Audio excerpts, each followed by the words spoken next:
시골에서 평생 농사만 지으신 장모님이 이런 걸 준비하셨네요. 결혼식장에서 정수가 하객들 앞에서 던진 말이었습니다. 그 순간 저는 엄마의 표정을 볼 수 없었죠. 하지만 엄마는 조용히 웃기만 하셨어요. 그 웃음 뒤에 숨겨진 진실을 저는 그때 몰랐습니다. 이 이야기는 석 달 전으로 거슬러 올라갑니다. 결혼 준비가 한창이던 토요일 오후였습니다. 저 강민서는 서울의 한 카페에서 약혼자 박정수와 마주 앉아 웨딩 플래너 자료를 보고 있었어요. 화려한 웨딩홀 사진들, 드레스 카탈로그, 예물 리스트까지 모든 것이 완벽해 보였습니다. 정수는 명문대를 나와 대기업에 다니는 32살의 엘리트였어요. 178cm의 키에 깔끔한 외모, 무엇보다 저를 사랑한다고 말해주는 사람이었죠. 하지만 그가 자료를 넘기다가 던진 질문에 제 손이 멈췄습니다. 장모님은 결혼식에 뭐 입고 오시기로 했냐는 물음이었죠. 엄마는 한복을 입으신다고 하셨다고 대답했을 때 정수의 표정이 미묘하게 변했어요. 혹시 엄마가 사투리를 쓰시니 결혼식에서는 좀 조심해달라고 부탁해달라는 그의 말에 저는 억지로 웃으며 고개를 끄덕였습니다. 회사 사람들도 많이 오니까 체면이 있다는 거였죠. 창피하다는 거잖아. 속으로 생각했지만 입 밖으로 꺼내지 못했어요. 일주일 후 첫 상견례가 있었습니다. 서울의 한 고급 한정식집에서 양가 부모님이 처음 만나는 자리였죠. 정수 아버지 박민호 씨는 중소기업 사장이었고 어머니 이혜진 씨는 파마한 머리에 명품 가방을 든 전형적인 도시 중산층 여성이었습니다. 그들은 저에 대해 끊임없이 질문했어요. 어느 대학을 나왔는지, 전공은 무엇인지, 집안은 어떻게 되는지. 식당 문이 열리고 엄마가 들어오셨을 때 분위기가 변했습니다. 검은색 치마 저고리를 단정하게 입으신 엄마는 구릿빛 피부와 투박한 손, 그리고 편한 운동화 차림이었어요. 억수로 반갑심떠라는 엄마의 경상도 사투리에 혜진 씨의 눈썹이 미세하게 올라갔고 민호 씨는 당황한 듯 어색하게 웃었습니다. 식사 내내 엄마는 조용히 드셨지만 가끔 이거 맛있네이 저것도 한번 드셔보이소 하며 사투리로 말씀하셨죠. 그럴 때마다 저는 얼굴이 화끈거렸습니다. 혜진 씨가 무슨 일을 하시냐고 물었을 때 엄마는 그냥 시골에서 농사 짓는다고 대답하셨어요. 두 분의 표정에 명백한 실망이 스쳤습니다. 이후로 혜진 씨는 엄마에게 거의 말을 걸지 않았어요. 대신 저에게만 이것저것 물어보며 시집살이 규칙에 대해 설명하기 시작했죠. 명절에는 누가 제사를 주관해야 하는지, 아이는 언제쯤 가질 계획인지 질문 공세였습니다.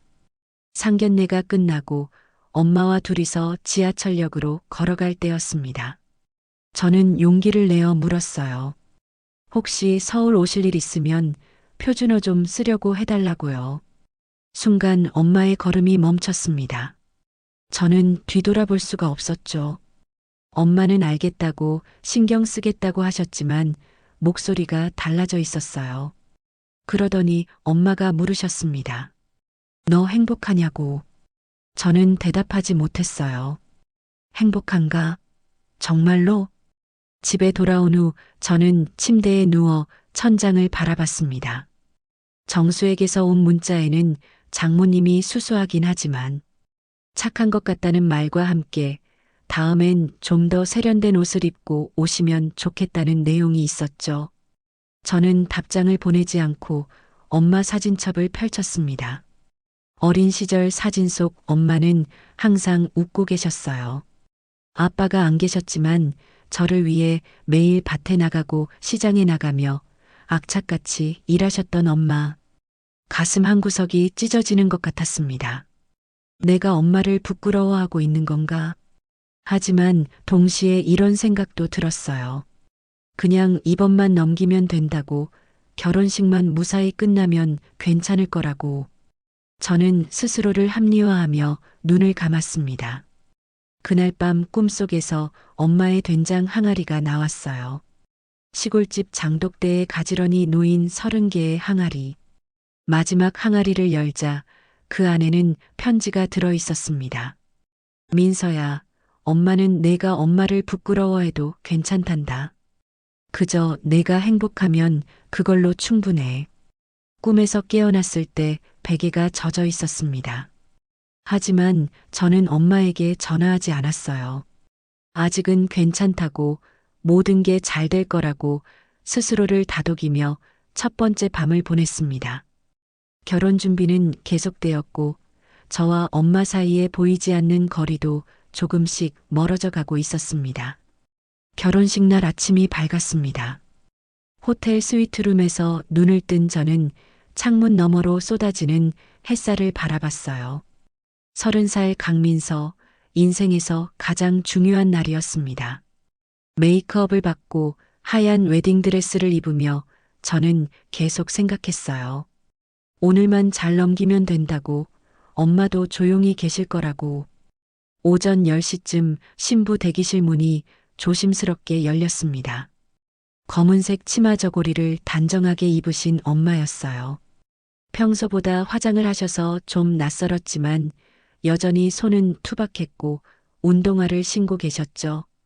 엄마는 천으로 감싼 커다란 보자기를 꺼내셨습니다. 풀어보니 갈색 항아리 2개가 나왔어요. 된장이랑 고추장이라고 하셨습니다. 30년 동안 매년 담갔는데 이건 제가 태어난 해에 담근 거라고 30년 묵은 장이라고 하셨죠. 시집 가면 이걸로 찌개 끓여 먹으라고 엄마 생각나면 말이라고 하시는 엄마의 목소리는 떨리고 있었습니다. 가슴이 먹먹했지만 동시에 걱정도 됐어요. 이걸 시댁에 가져가면 정수가 뭐라고 할까 하는 걱정이었죠. 대기실 문이 벌컥 열리고 시어머니 혜진 씨가 들어왔습니다. 화려한 분홍색 치마 저고리에 굵은 금목걸이를 하신 그녀는 항아리를 보며 비웃듯 물었어요. 요즘 누가 이런 걸 결혼 선물로 주냐고. 여기는 서울인데 말이죠. 그러면서 사진 찍을 때 이 항아리는 치워두는 게 어떻겠냐고 했습니다. 사진에 나오면 좀 그렇다는 거였어요. 저는 고개만 끄덕였고 엄마는 조용히 항아리를 구석에 놓으셨습니다. 그 뒷모습이 너무 작아 보여서 눈물이 날 것 같았습니다. 오후 2시 결혼식이 시작되었습니다. 화려한 샹들리에가 빛나는 웨딩홀에는 300명의 하객이 자리를 가득 채웠죠. 엄마는 맨 뒷자리에 조용히 앉아 계셨어요. 주례 선생님의 말씀이 이어졌지만 엄마에 대한 소개는 없었습니다. 신랑 측 부모님의 화려한 소개만 있었을 뿐이죠. 예물 전달 순서가 왔습니다. 먼저 정수 부모님이 명품 식기 세트와 순금 돌반지를 내놓았고 하객들이 박수를 쳤어요. 그 다음이 엄마 차례였습니다. 엄마는 천천히 나오셔서 보자기에 싼 항아리 2개를 단상에 조심스럽게 놓으셨죠. 사회자의 목소리가 미묘하게 당황스러워졌고 순간 웨딩홀이 조용해졌습니다. 그러더니 누군가 킥킥 웃기 시작했어요. 뭐야 된장이냐고, 결혼식에 된장을 선물로 가져오냐고, 완전 시골 스타일이라고 뒤에서 수군거리는 소리가 들렸습니다. 엄마는 마이크를 잡고 이 장은 민서가 태어난 해부터 30년 동안 정성 들여 담근 거라고 제 마음을 담았다고 사투리로 말씀하셨어요. 바로 그 순간이었습니다. 정수가 하객들 쪽을 보며 웃었어요. 시골에서 평생 농사만 지으신 장모님이 이런 걸 준비하셨다고 정성은 감사하지만 요즘 누가 이런 걸 결혼 예물로 주냐고 했습니다. 웃음기 가득한 목소리였지만 그 안에는 명백한 조롱이 담겨 있었죠. 하객들이 웃기 시작했습니다. 정수가 솔직하다고, 근데 진짜 시골스럽다고, 장모님 사투리 좀 보라고 수군거렸어요. 저는 그 자리에서 얼어붙었습니다. 엄마를 봤을 때 엄마는 여전히 단상에 서 계셨고 아무 표정이 없으셨지만 손이 미세하게 떨리고 있었어요. 피로연이 시작되고 정수의 회사 동료들 테이블에 인사를 갔을 때였습니다. 장모님 완전 시골 스타일이라는 말에 정수는 그냥 시골에서 농사 지으신다고 학력도 없으시고 평범한 분이라고 대답했어요. 솔직히 처음에는 좀 그랬지만 민서가 워낙 괜찮으니까 괜찮다는 말까지 덧붙였죠. 저는 견딜 수 없어서 화장실로 달려가 문을 잠그고 숨을 몰아쉬었습니다. 왜 아무 말도 못했을까? 왜 엄마를 지키지 못했을까? 피로연이 끝나갈 무렵 로비 구석에 혼자 앉아 계신 엄마를 찾았습니다. 오늘 미안하다고 말했을 때 엄마는 괜찮다고 내 결혼식이 무사히 끝났으면 된 거라고 하셨어요. 하지만 엄마의 눈빛은 달랐습니다. 뭔가 결심한 듯한 차가운 무언가가 번뜩이고 있었죠. 엄마가 물으셨어요. 너 지금 행복하냐고. 저는 대답할 수 없었습니다. 오늘 결혼식에서 엄마가 모욕당하는 걸 보면서도 아무것도 하지 못한 제가 행복할 리 없었죠. 엄마는 괜찮다고 대답 안 해도 된다고 하시며 제 손을 꼭 잡으셨어요. 그러더니 앞으로 힘든 일이 있어도 당당하게 살라고 엄마를 믿고 있으라고 하셨습니다. 엄마는 시골 가는 버스 시간이 있다며 일어서셨어요. 제 이마에 가볍게 입을 맞추시고는 우리 딸 행복하라고 엄마는 항상 내 편이라고 하시며 가셨습니다. 저는 그 뒷모습을 보면서 알 수 없는 불안감을 느꼈어요. 신혼집에서 보낸 첫날 밤 정수는 엄마한테 너무한 거 아니냐는 제 말에 진심으로 이해하지 못하는 표정이었습니다. 나쁜 의도로 한 말이 아니라고 그냥 솔직하게 말한 거라고 회사 사람들도 왔는데 체면이 있지 않냐고 했어요. 정수는 진짜 자기가 잘못했다는 걸 모르고 있었습니다. 이 사람과 결혼한 게 맞는 건가?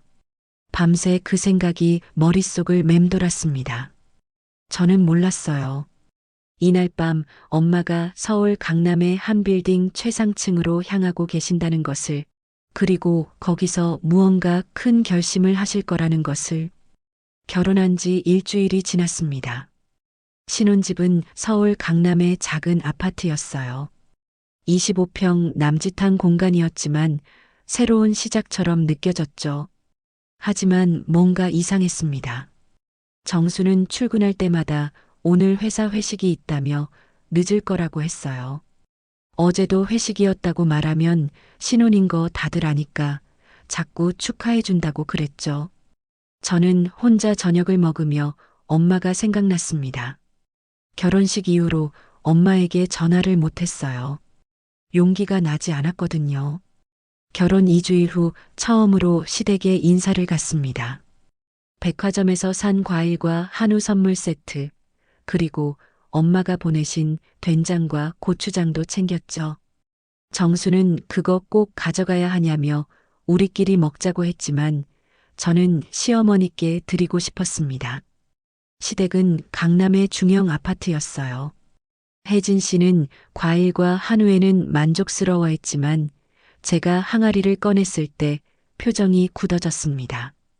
왜 이걸 가져왔냐고, 우리 집은 백화점에서 사 먹는다고, 이런 시골 된장은 냄새가 난다며 받지도 않으셨어요. 앞으로 장모님이 이런 것도 보내시면 사양하라고, 우리 집 수준이랑 안 맞는다고 하셨죠. 저녁 식사 시간에는 끝없는 질문 공세가 이어졌습니다. 요리는 할 줄 아냐고, 무슨 요리를 할 수 있냐고, 정수는 입이 까다로운데 갈비찜이나 불고기는 할 줄 아냐고 물으셨어요. 아직 서툴다고 대답하자 요즘 젊은 애들은 요리도 못하면서 결혼한다며 혀를 차셨습니다. 민호 씨는 장모님이 요즘 뭐 하시냐고, 아직도 농사 지으시냐고, 힘들겠다며 우리가 도와드려야 하는 거 아니냐고 물었어요. 하지만 혜진 씨는 우리가 무슨 여유로 그러냐며 사돈이 자존심 있으실 텐데 내버려 두라고 했습니다. 엄마를 동정하는 듯한 말투와 무시하는 듯한 태도에 저는 숟가락을 들 수 없었어요. 결혼 한 달 후에는 정수의 대학 동창 모임이 있었습니다. 강남의 한 고급 레스토랑에서 열린 자리였는데 친구들은 모두 명문대 출신의 대기업이나 전문직에 다니는 사람들이었어요. 대화 중에 한 친구가 물었습니다. 장인어른은 뭐 하시는 분이냐고요. 정수가 멈칫하더니 그냥 시골에서 농사 지으신다고 대답했어요. 진짜냐는 반응에 정수는 뭐 그렇다고 사랑으로 결혼했다고 했죠. 나 같으면 못했을 것 같다는 집안 차이가 너무 나지 않냐는 말들이 오갔습니다. 저는 견딜 수 없어서 화장실로 향했어요. 복도에서 정수의 목소리가 들렸습니다. 처음에는 나도 좀 그랬다고 장모님이 완전 시골 아줌마시고 사투리도 쓰신다고 했어요.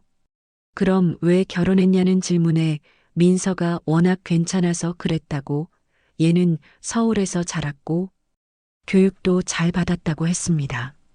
솔직히 말하면 처갓집 신경 안 써도 되니까 편하다고 돈도 안 드는데 뭐냐고 웃으며 말하는 정수의 목소리가 들렸습니다. 저는 그 자리에서 얼어붙었습니다. 이게 진짜 정수의 마음인 거야? 집에 돌아와서도 저는 정수에게 말하지 않았어요. 무슨 말을 해야 할지 몰랐거든요. 밤늦게 엄마에게서 전화가 왔습니다. 목소리를 듣는 순간 눈물이 쏟아졌어요. 제가 엄마를 지키지 못해서 죄송하다고 결혼식 때도 그렇고 시댁에서도 그렇다고 울먹이자 엄마는 괜찮다고 하셨습니다. 그러면서 물으셨어요. 너 지금 정말 행복하냐고. 저는 대답할 수 없었습니다. 엄마는 조금만 참으라고 곧 모든 게 바뀔 거라고 하셨어요. 무슨 말씀인지 물었지만 엄마를 믿으라고만 하시며 전화를 끊으셨습니다. 결혼 2달 후 명절이 다가왔습니다. 혜진 씨에게서 전화가 와서 아침 7시까지 오라고 제사 음식을 같이 준비해야 한다고 하셨어요. 그러면서 장모님은 이번에 안 오시죠? 명절에 과부가 오면 재수 없다고 하셨습니다. 그건 미신이라고 엄마는 과부가 아니라고 말하려다가 결국 알겠다고만 대답했어요.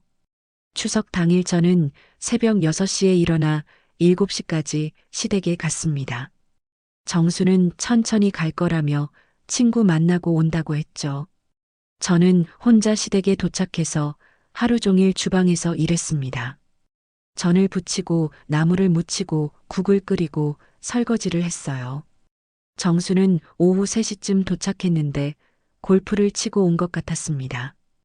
혜진 씨는 아들에게는 피곤하지 않냐며 쉬라고 하셨지만 저에게는 설거지 다 끝났냐고 전이 좀 타지 않았냐며 다음에는 더 조심하라고 했어요. 밤 11시에 집에 돌아왔을 때는 온몸이 쑤셨습니다. 정수는 소파에 누워 TV를 보고 있었어요. 오늘 너무 힘들었다고 말하자 명절이 원래 그렇지 않냐고 나도 피곤하다고 했습니다.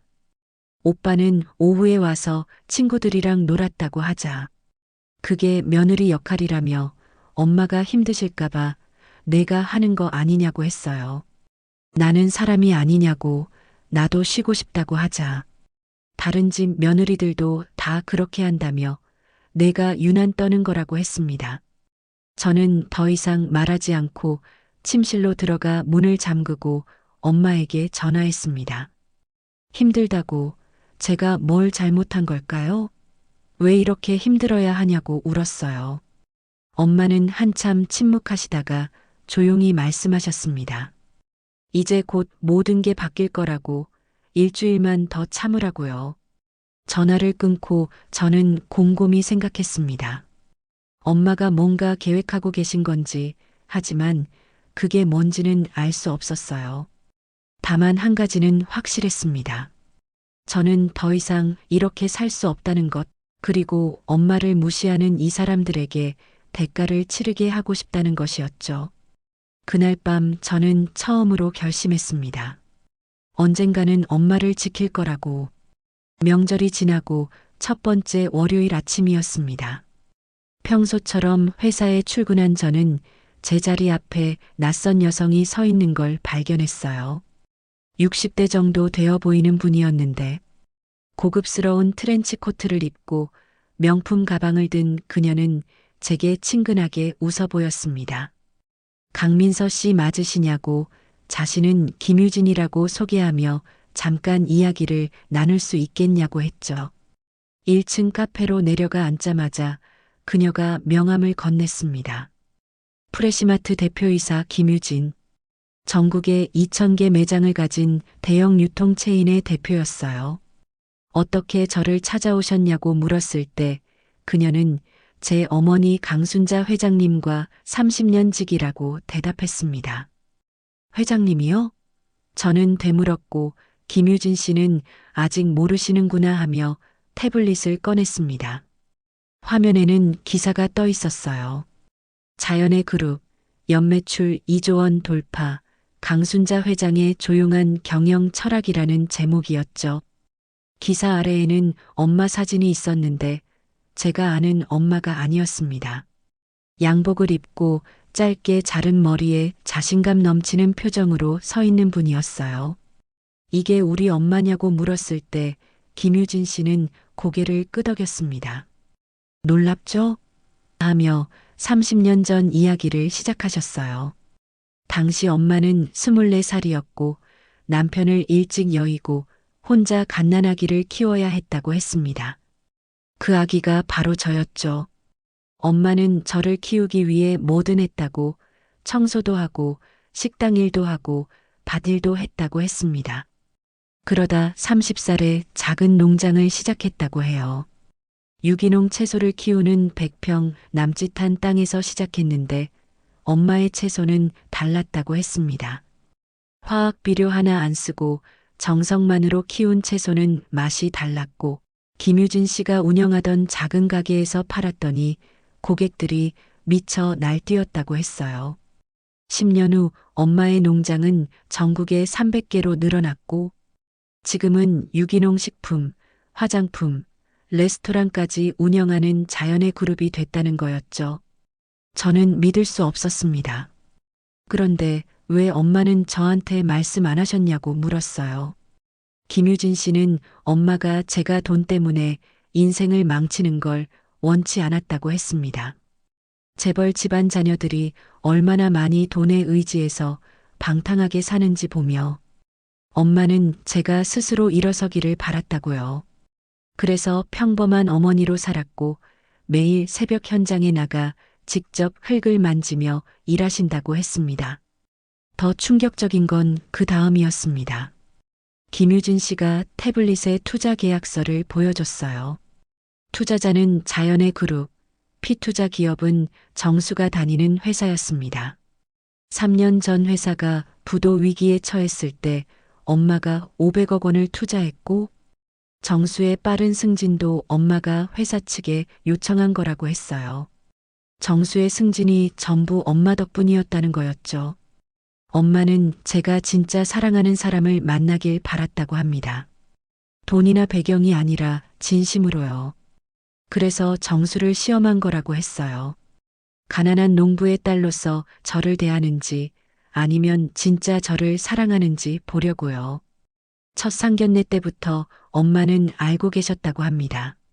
하지만 제가 행복하다면 괜찮다고 생각하셨다가 결혼식에서 정수가 한 말들을 듣고 더 이상 참을 수 없다고 결심하셨다는 거였어요.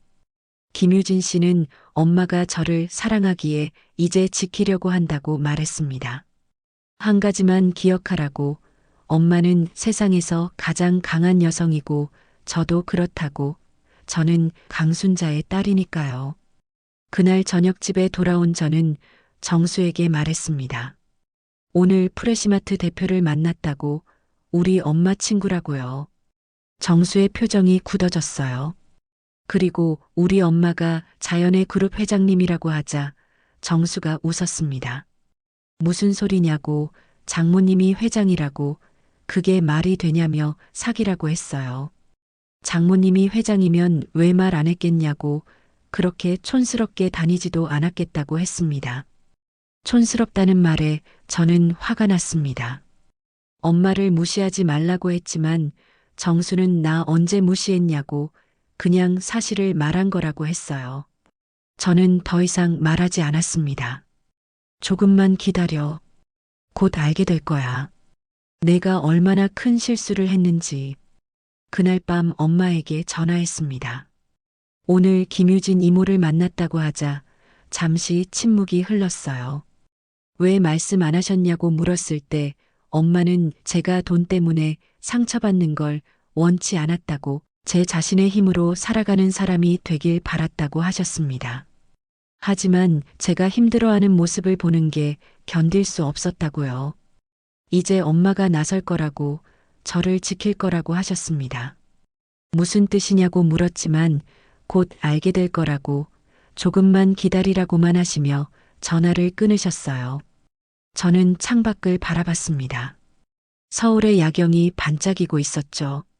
엄마가 도대체 무엇을 계획하고 계신 건지 알 수 없었지만 한 가지는 확실했습니다.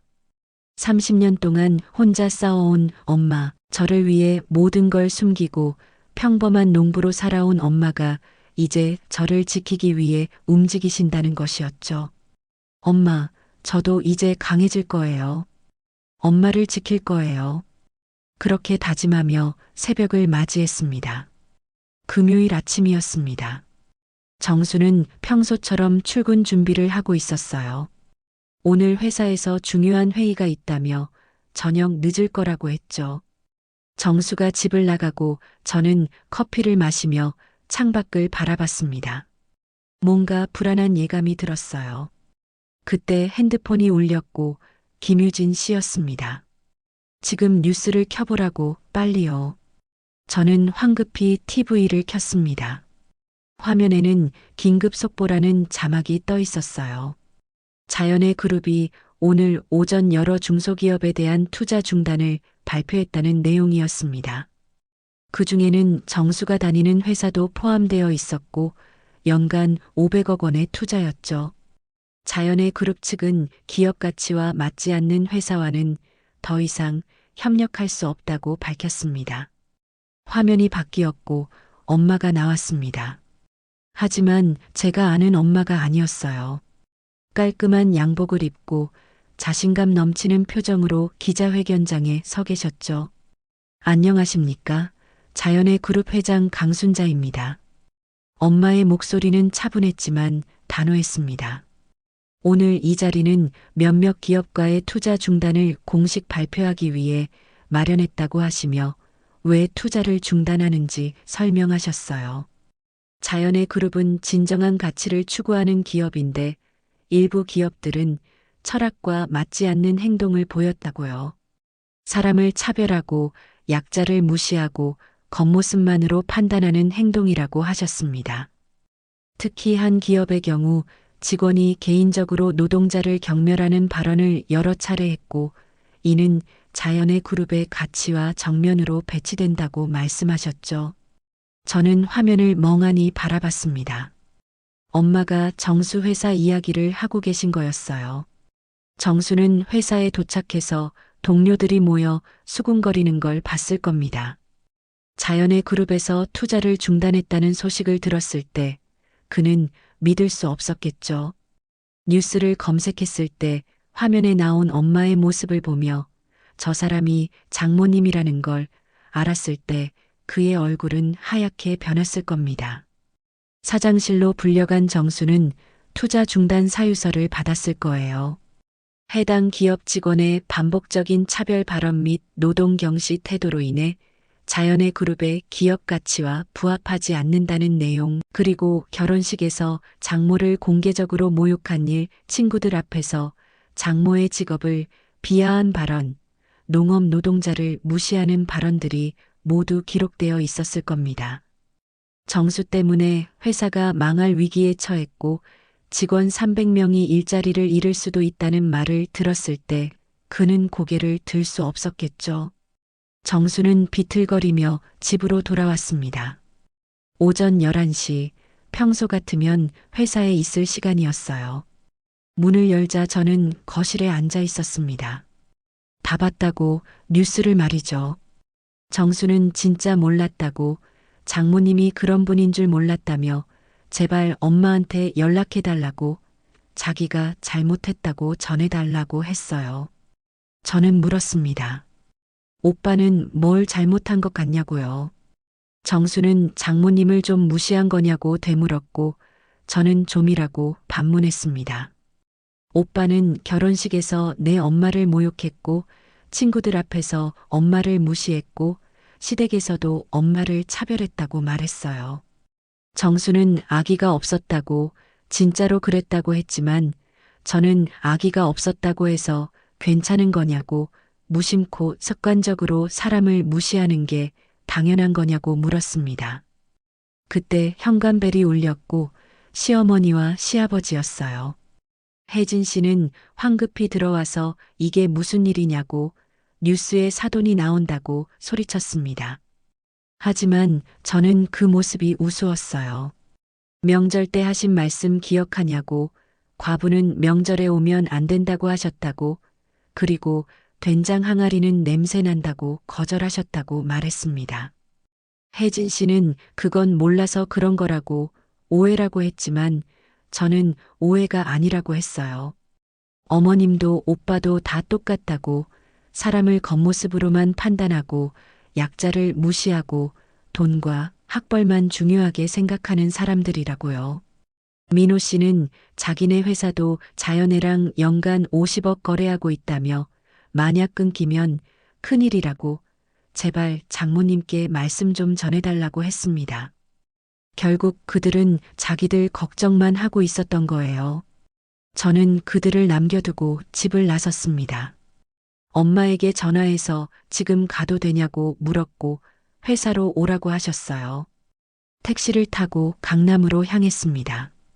자연의 그룹 본사는 30층 높이의 거대한 유리 건물이었어요. 로비에서 비서가 저를 안내했고 엘리베이터를 타고 최상층으로 올라갔습니다. 넓은 회장실에 엄마가 계셨어요.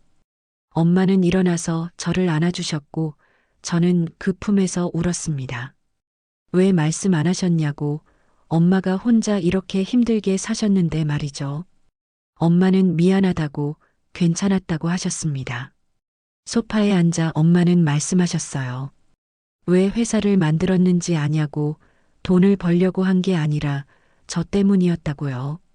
제가 3살 때 유치원에서 놀림을 당했다고 울면서 돌아왔다고 엄마는 왜 청소만 하냐고 다른 엄마들은 회사 다니는데 말이죠. 그날 엄마는 결심했다고 합니다. 제게 떳떳한 엄마가 되어야겠다고 그래서 작은 농장을 시작했다고요. 처음에는 정말 힘들었지만 포기하지 않았다고 저를 생각하면서 견뎠다고 하셨습니다.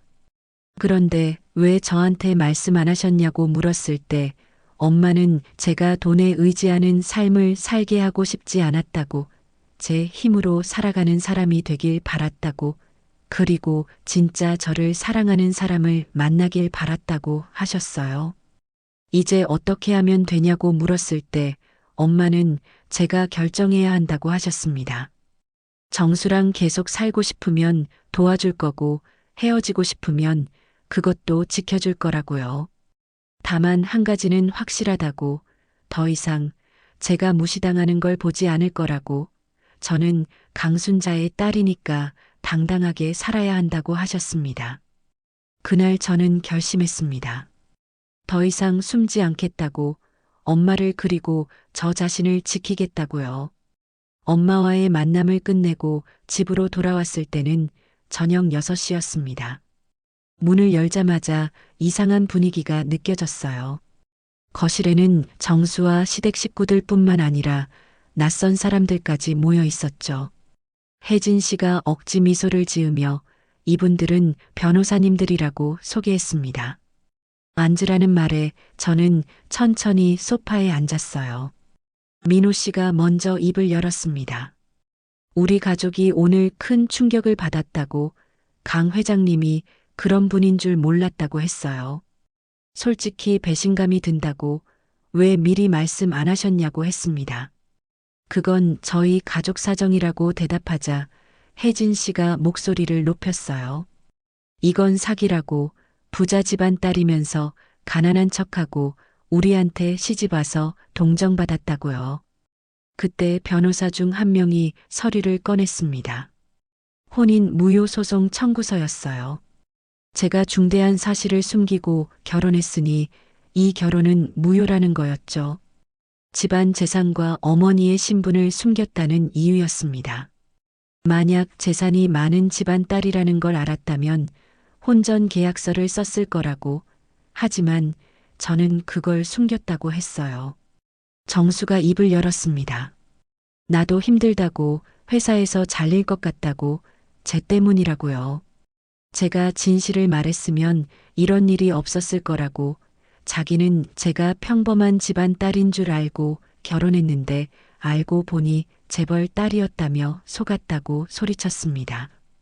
저는 정수가 잘못한 건 생각 안 하냐고 물었어요. 결혼식에서 우리 엄마 모욕한 거, 친구들 앞에서 엄마 무시한 거 말이죠. 정수는 자기가 몰라서 그런 거라고. 장모님이 평범한 사람이니까 그렇게 대한 거지 만약 회장님인 줄 알았으면 그러지 않았을 거라고 했습니다. 저는 소름이 돋았어요. 그게 더 문제라고. 오빠는 사람을 신분으로 판단한다고. 회장님이면 존중하고 평범한 사람이면 무시하는 거라고 말했습니다. 정수는 그게 뭐가 잘못됐냐고. 세상이 원래 그런 거라고 했어요. 혜진 씨가 제안을 했습니다.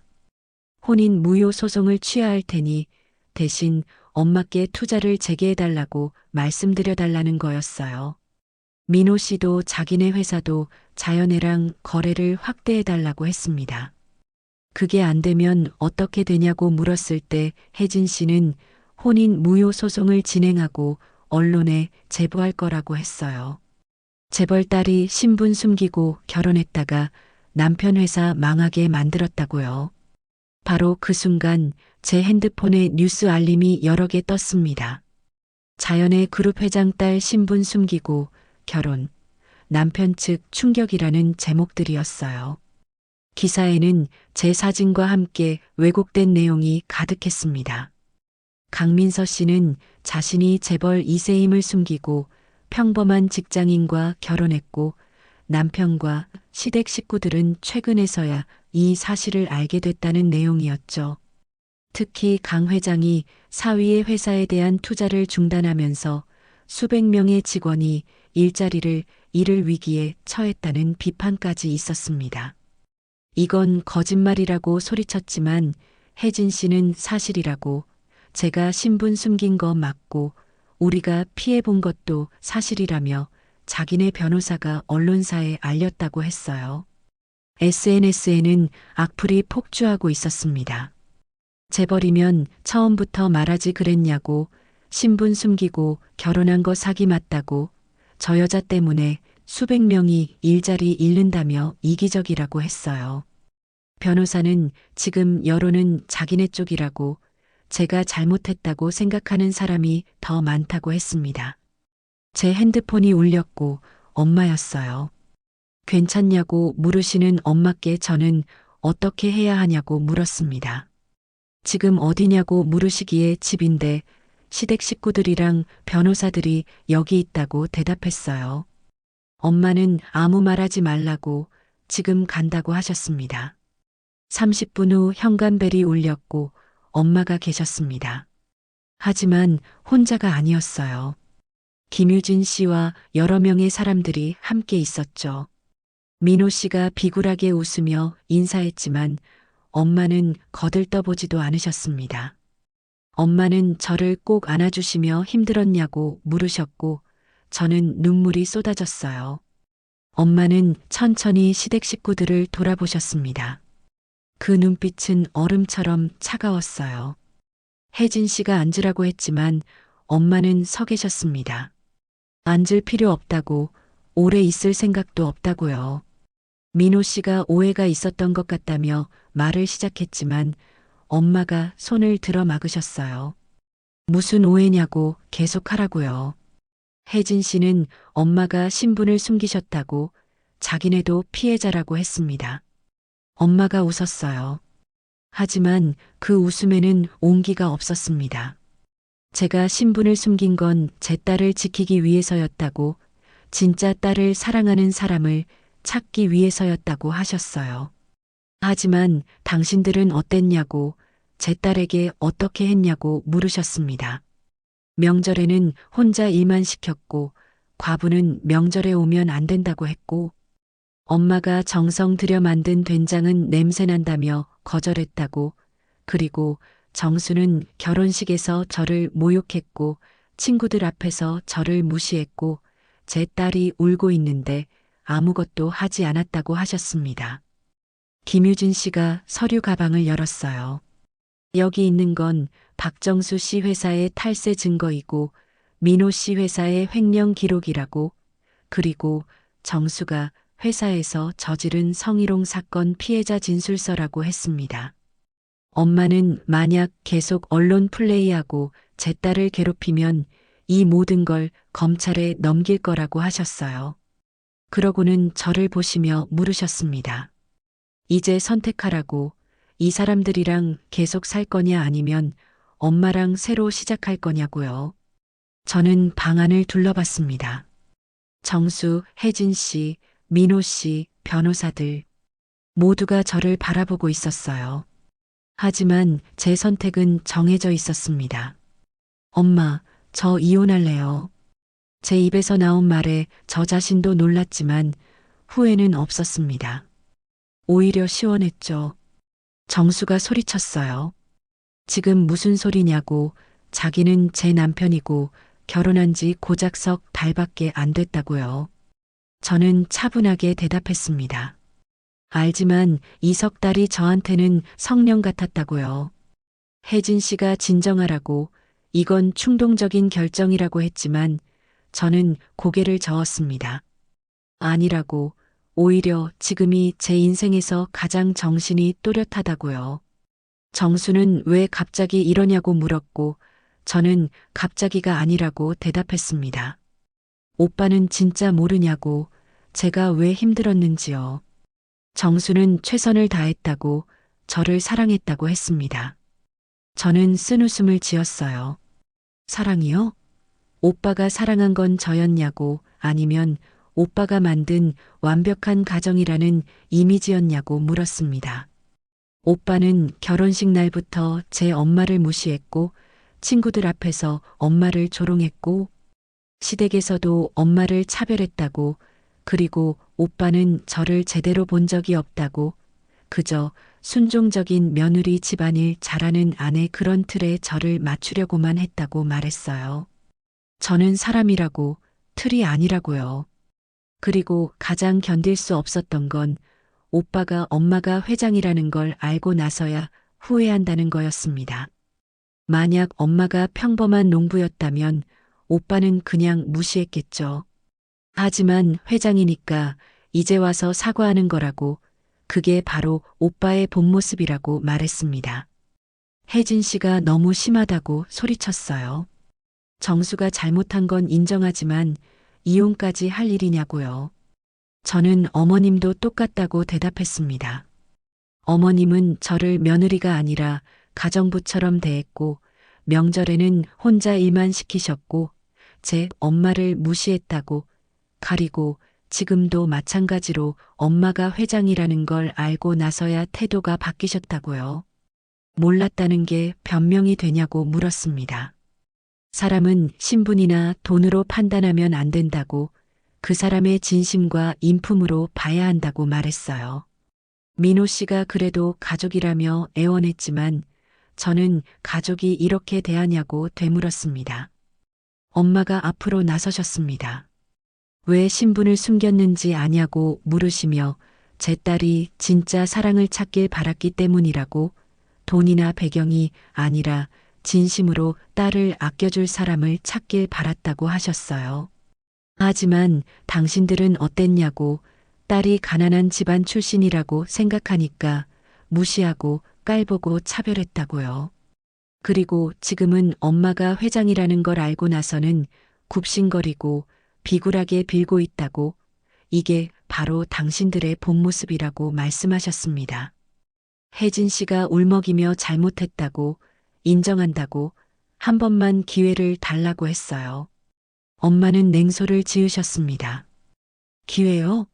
제 딸이 3달 동안 얼마나 힘들었는지 아냐고 매일 밤 울면서 저한테 전화했다고, 명절 날 딸이 하루 종일 주방에서 일할 때 당신들은 뭘 했냐고 물으셨어요. 아들은 친구들이랑 골프 치러 갔고 당신들은 거실에서 TV나 보고 있었다고, 그리고 딸이 힘들다고 말하면 며느리가 당연히 해야 할 일이라고 했다고 하셨습니다. 김유진 씨가 서류들을 꺼내며 화면에 여러 장의 문서를 보여줬어요. 정수 회사의 투자 계약서였습니다. 3년 전 회사가 부도 위기에 처했을 때 자연의 그룹이 500억 원을 투자했고 정수의 빠른 승진도 자연의 그룹이 회사 측에 요청한 거라고 했어요. 강 회장님이 사위를 도와주려고 한 거라고, 딸이 행복하길 바라는 마음에서요. 그리고 민호 씨 회사도 마찬가지였습니다. 작년에 자금난으로 어려웠을 때 자연의 그룹 계열사에서 긴급 물품을 30억 원어치 주문했다고요. 모두가 충격에 빠졌습니다. 정수가 무릎을 꿇으며 정말 잘못했다고, 자기는 정말 몰랐다고 울먹였어요. 엄마가 차갑게 말씀하셨습니다. 몰랐다는 게 문제라고, 은혜를 받았으니까 감사해야 하는 게 아니라 상대가 누구든 기본적인 예의와 존중을 해야 하는 거라고요. 정수가 저를 봤습니다. 진짜 반성하고 있다고, 다시 시작할 수 없냐고요. 저는 정수를 내려다봤어요. 울고 있는 그의 모습이 처음에는 불쌍해 보였지만 곧 깨달았습니다. 이 사람은 진짜 저를 위해 우는 게 아니라 자기가 잃을 것들 때문에 우는 거라고요. 오빠 고마웠다고 말했습니다. 덕분에 깨달았다고, 진짜 사랑이 뭔지요. 진짜 사랑은 상대가 부자든 가난하든 똑같이 존중하는 거고, 상대의 가족을 무시하지 않고 힘들 때 함께 아파하고 잘못했을 때 진심으로 사과하는 거라고 말했어요. 하지만 오빠는 그런 적이 없다고, 제 엄마가 회장이라는 걸 알기 전까지는요. 그리고 지금도 오빠가 후회하는 건 저를 잃는 게 아니라 회장님의 딸을 잃는 게 두려운 거라고 말했습니다. 저는 결혼 반지를 빼서 테이블 위에 놓았어요. 이혼 서류 준비해달라고, 제가 먼저 사인할 거라고요. 혜진 씨가 안 된다고 소리쳤습니다. 이혼하면 제 평판이 나빠진다고, 사람들이 뭐라고 하겠냐고요. 저는 상관없다고 대답했습니다. 변호사는 소송하면 제가 불리하다고, 신분 숨긴 거 사기죄로 고소할 수 있다고 했어요. 엄마가 웃으셨습니다. 해보라고, 대신 엄마가 가진 증거들도 다 공개할 거라고요. 엄마는 그러니까 조용히 이혼해달라고, 그게 서로에게 좋다고 하셨습니다. 정수가 마지막으로 저를 잡으려 했지만 저는 그의 손을 뿌리쳤어요. 저는 이제 강순자 회장의 딸로 살 거라고, 당당하게요. 그리고 오빠한테 마지막으로 해줄 말이 있다고 했습니다. 사람은 겉모습으로 판단하면 안 된다고, 오빠가 무시했던 그 시골 아줌마가 사실은 오빠 인생을 좌우하는 사람이었다고요. 이제 알았냐고, 세상은 오빠가 생각하는 것처럼 단순하지 않다고 말했습니다. 저는 엄마에게 다가가 가자고 했고, 우리는 함께 집을 나섰습니다. 뒤에서 정수와 시댁 식구들의 울부짖는 소리가 들렸지만 저는 뒤돌아보지 않았어요. 밖으로 나온 우리는 엄마의 차에 탔습니다. 뒷좌석에는 엄마가 직접 키운 채소들이 놓여 있었어요. 엄마는 여전히 농부였습니다. 회장이지만 동시에 흙을 사랑하는 농부요. 제가 정말 잘한 거 맞냐고 물었을 때 엄마는 우리 딸이 최고로 잘했다고, 당당하게 살자고, 우리 힘으로 살자고 하셨습니다.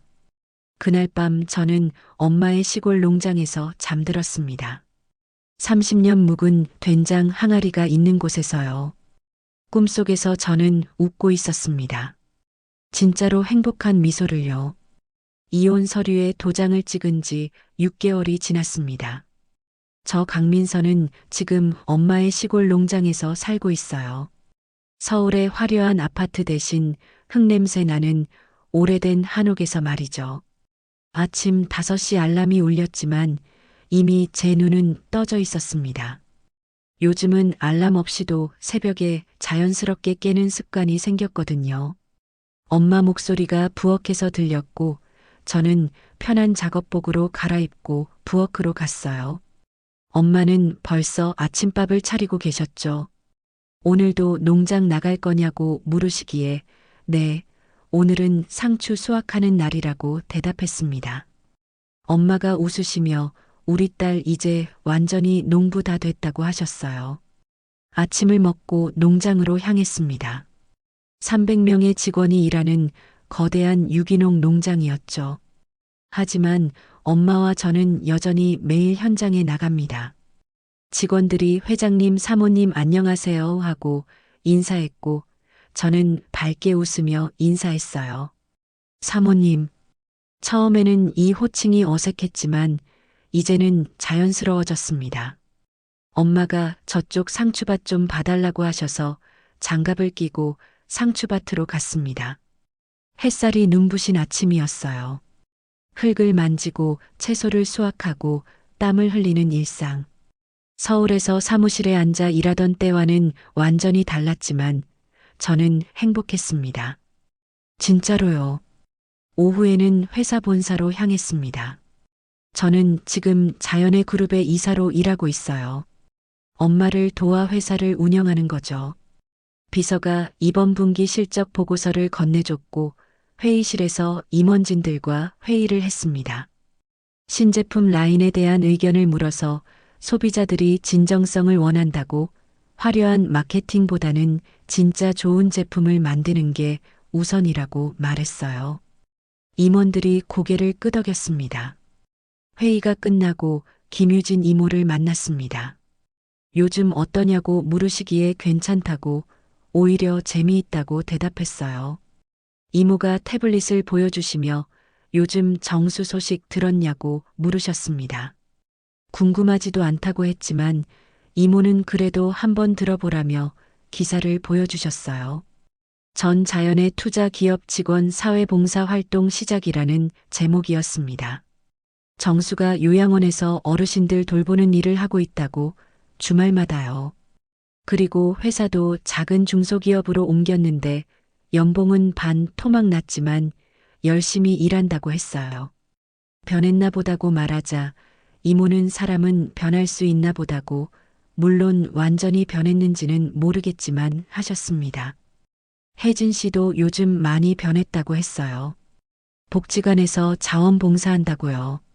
처음에는 체면 때문에 못하겠다고 했는데 민호 씨가 설득했다더라고요. 사람들이 힘든 일을 겪고 나면 변하나 보다고 이모가 말씀하셨습니다. 저는 더 이상 그들에게 화가 나지 않았어요. 오히려 그들도 자기 방식대로 살아가고 있구나 싶었죠. 이모가 후회 안 하냐고 이혼한 거요. 저는 전혀 하지 않는다고 오히려 잘한 것 같다고 대답했습니다. 저녁에 농장으로 돌아왔을 때 엄마는 장독대 앞에 앉아 계셨어요. 30개의 항아리가 가지런히 놓여 있는 장독대였습니다. 저를 부르시기에 옆에 앉았어요. 엄마가 미안한 게 있다고 신분을 숨긴 것 때문에 제가 힘들었다고 하셨습니다. 저는 아니라고, 이제는 이해한다고 엄마가 저를 위해서 그러신 거라고 말했어요. 진짜 저를 사랑하는 사람을 찾으라고요. 그리고 덕분에 배웠다고 사람을 겉모습으로 판단하면 안 된다는 거요. 엄마의 눈에 눈물이 맺혔습니다. 우리 딸 정말 많이 컸다고 하시며 저는 엄마 덕분이라고 대답했어요. 우리는 한참을 그렇게 앉아 노을이 지는 하늘을 바라봤습니다. 며칠 후 농장에서 일하고 있을 때 낯선 남자가 찾아왔어요. 30대 중반쯤 되어 보이는 최준혁이라는 분이었습니다.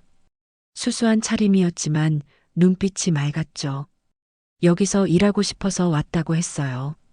도시에서 회사 다니다가 그만뒀고 이제 진짜 의미 있는 일을 하고 싶다고요. 농사일은 힘들다고 말했지만 괜찮다고, 오히려 땀 흘리며 일하고 싶다고 했습니다. 그의 진심이 느껴져서 일단 한 달 동안 일해보고 결정하자고 했어요. 그렇게 최준혁 씨가 농장에서 일하기 시작했습니다. 처음에는 서툴렀지만 점점 익숙해졌고 항상 정중했고 열심히 일했어요. 무엇보다 사람들을 차별하지 않았죠. 어느 날 그가 물었습니다. 혹시 회장님이시냐고요?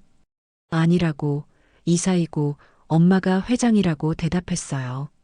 그런데 왜 직접 농장 일을 하냐고 물어서 좋아서 그렇다고, 흙을 만지는 게 좋다고 했습니다. 멋지다는 그의 눈빛이 따뜻했어요. 이 사람은 다르다. 계절이 바뀌고 1년이 지났습니다. 저는 여전히 농장에서 일하고 있었고, 이제는 능숙해졌죠. 어느 날 준혁이가 토마토가 정말 잘 자랐다며 아이처럼 기뻐했어요. 제가 가르쳐 준 덕분이라고 하자 오히려 제 덕분이라며 고마워했습니다. 우리는 웃으며 토마토를 수확했고 엄마가 멀리서 우리를 보고 계셨어요. 그리고 조용히 웃으셨죠. 그날 저녁 저는 오래된 서랍을 정리하다가 편지 한 통을 발견했습니다. 정수가 보낸 편지였어요. 정말 미안하다고, 자기가 너무 어리석었다고, 저와 엄마를 겉모습으로만 판단했다고 썼더군요. 이혼하고 나서 많은 생각을 했다고, 자기가 진짜 저를 사랑했던 건지 아니면 완벽한 결혼이라는 이미지를 사랑했던 건지요. 솔직히 말하면 후자였던 것 같다고, 그래서 더 미안하다고 했습니다. 제가 좋은 사람을 만날 자격이 있다고, 진짜 저를 사랑할 사람을요. 그리고 자기는 이제야 깨달았다고, 사람의 가치는 돈이나 신분이 아니라 그 사람이 어떻게 사는가에 있다는 거리요. 저는 편지를 접었습니다. 눈물이 나지는 않았어요. 오히려 평온했죠. 그래, 오빠도 배우고 있구나. 늦었지만 저녁 식사 후 엄마와 함께 장독대로 갔습니다. 엄마가 제가 태어난 해에 담근 된장 항아리를 가리키셨어요. 뚜껑을 열자 깊고 진한 된장 냄새가 퍼졌습니다. 이 장처럼 사람도 시간이 지나면서 깊어지는 거라고, 빨리 만들어진 장은 금방 상하지만 오래 묵힌 장은 시간이 갈수록 맛이 깊어진다고 하셨어요. 저도 그렇다고 힘든 시간을 겪으면서 더 깊은 사람이 됐다고요. 엄마는 된장 항아리를 제게 건네주시며 이제 이건 내 거라고, 힘들 때마다 이 된장으로 찌개를 끓여 먹으라고, 그러면 엄마 생각날 거라고 하셨습니다. 우리는 오랫동안 껴안았어요.